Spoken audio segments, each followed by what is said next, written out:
So Rudy Gobert just signed a huge extension with the Utah Jazz, and I think that this is just a really bad move on Utah's part.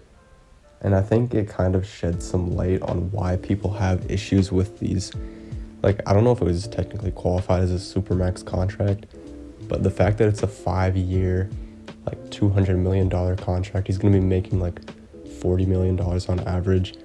It kind of shows why people have had issues with these types of contracts being given out, especially as it pertains to small market teams. Obviously, Utah isn't a huge free agent destination. They're not going to get a bunch of star free agents in free agency or anything like that, like a team like the Los Angeles Lakers might be able to do, right? They don't really have that advantage. So a small market team such as Utah has to build through the draft and develop their players, and they've done that with Gobert. Gobert was, a late draft pick. He might have been late first round or maybe even second round. He wasn't like a lottery pick or anything like that. And then even Donovan Mitchell, he was picked late in the lottery, but he's turned out really well. So a small market team like Utah has to draft well, first of all, develop their players, and then, convince them to stay with the team long term, right? And Utah's done that with Gobert. But the thing is that this isn't good for small market teams, because it's going to make small market teams become very mediocre, right? The thing is, in the NBA, you obviously want there to be competitiveness. You want all teams to have a chance of really competing and, contending for a championship. And the problem is that when this is like the best that a small market team can get, this is the type of max free agent that a small market team has to pay $40 million on average just to have on their team.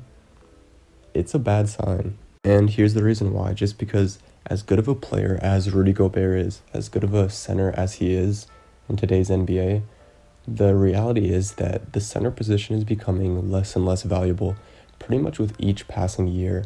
And traditional centers like Gobert, who aren't really perimeter players on the offensive end or anything like that, are becoming less and less valuable in the NBA, right?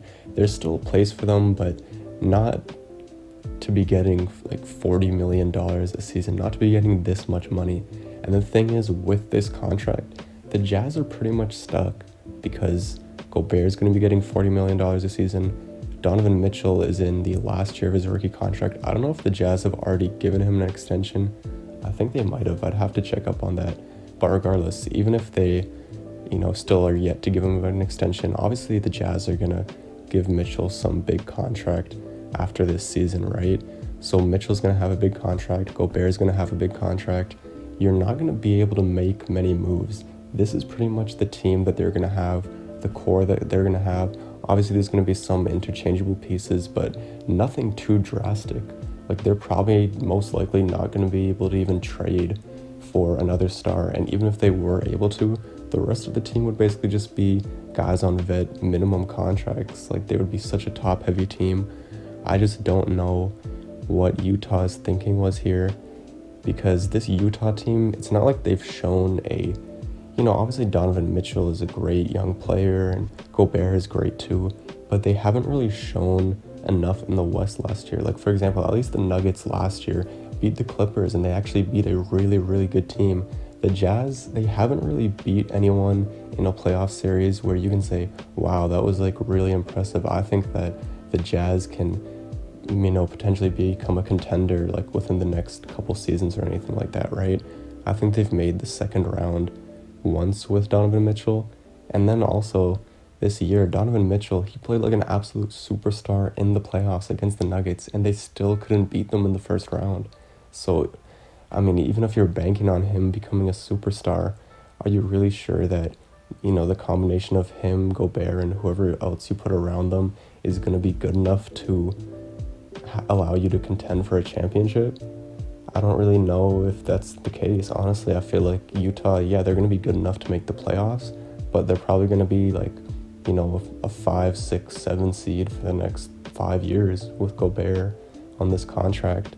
And then on top of that, no one's going to trade for this contract. No one's going to trade for a center in today's NBA who isn't really a great offensive player, is obviously great on defense, but is also more of a traditional center.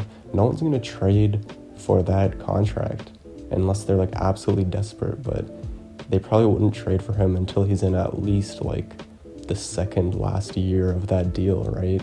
So I just don't like this for Utah. I think they're really stuck. I honestly thought that they were going to trade him at the trade deadline because I thought that his value going into free agency was at most, kind of similar to what Gordon Hayward got this year with the Hornets. I thought maybe a team would give him like a 4-year, $120 million deal, and that was at most getting, $30 million on average. He's going to be getting $40 million on average for the next 5 years. I'm not sure if there's any options in the contract or anything like that. I don't know. If they gave him like a player option on like the 5th year or something, I'm sure he's probably still gonna, accept that. So I don't know, Utah.